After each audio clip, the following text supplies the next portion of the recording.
Assalamualaikum warahmatullahi wabarakatuh.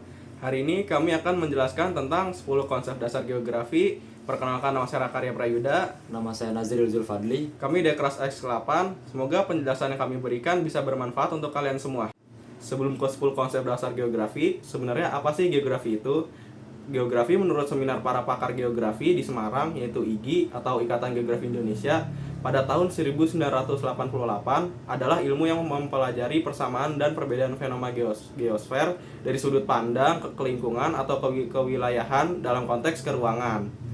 Sekarang saya akan menyebutkan 10 konsep dasar geografi, yaitu yang pertama ada lokasi, yang kedua ada jarak, yang ketiga ada keterjangkauan atau aksesibilitas, yang keempat ada aglomerasi, yang kelima ada nilai kegunaan, yang keenam ada pola, yang ketujuh ada morfologi, yang kedelapan ada interaksi dan interdependensi, yang kesembilan ada diferensiasi area, yang kesepuluh ada keterkaitan ruang. Sekarang saya akan menjelaskan tentang konsep-konsep dasar geografi. Yang pertama ada lokasi, yaitu letak atau posisi suatu objek di permukaan bumi. Konsep lokasi dibedakan menjadi dua macam. Yang pertama ada lokasi absolut atau mutlak, yaitu letak yang bersifat tetap atau statis. Contohnya, letak astronomis Indonesia adalah 6 lintang utara hingga 11 lintang selatan, dan 95 bujur timur hingga 141 bujur timur. Surabaya memiliki letak wilayah pada 6 lintang selatan hingga 11 lintang selatan dan 110 hingga 115 bujur timur.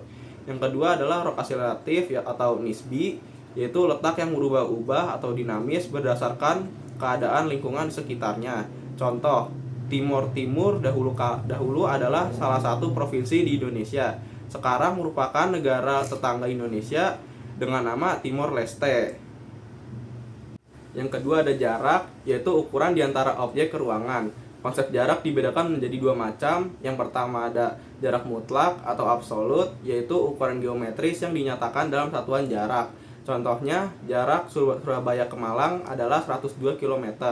Yang kedua adalah jarak relatif atau nisbi, yaitu ukuran jarak tempuh yang dinyatakan dalam satuan waktu. Contohnya, waktu tempuh Bekasi Semarang adalah 6 jam.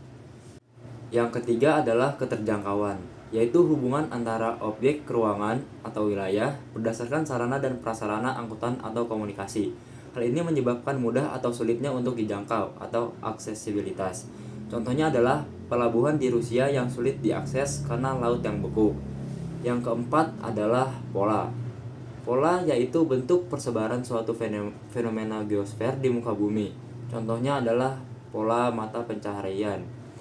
Yang kelima adalah morfologi, yaitu bentuk permukaan bumi atau relief sebagai hasil kerja tenaga geologi atau endogen dan eksogen.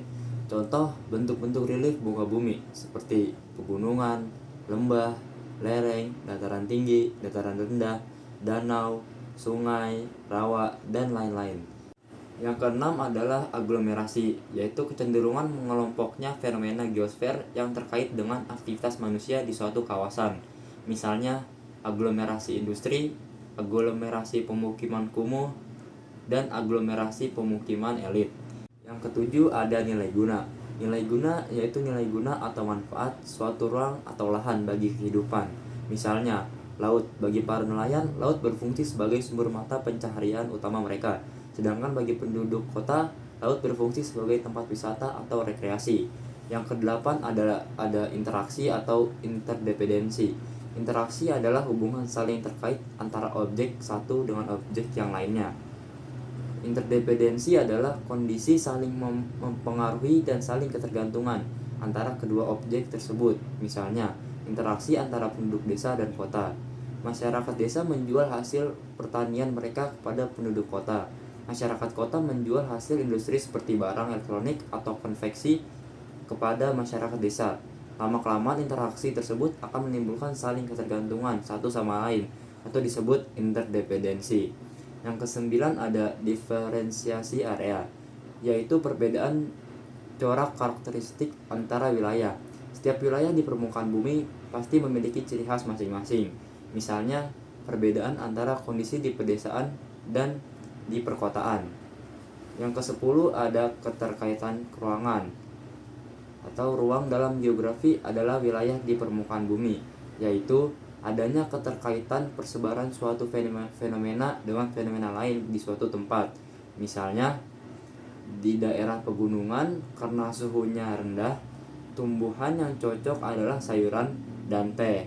Sekian dari kami. Mohon maaf bila banyak kesalahan dan banyak ketawa-tawa. Wassalamualaikum warahmatullahi wabarakatuh.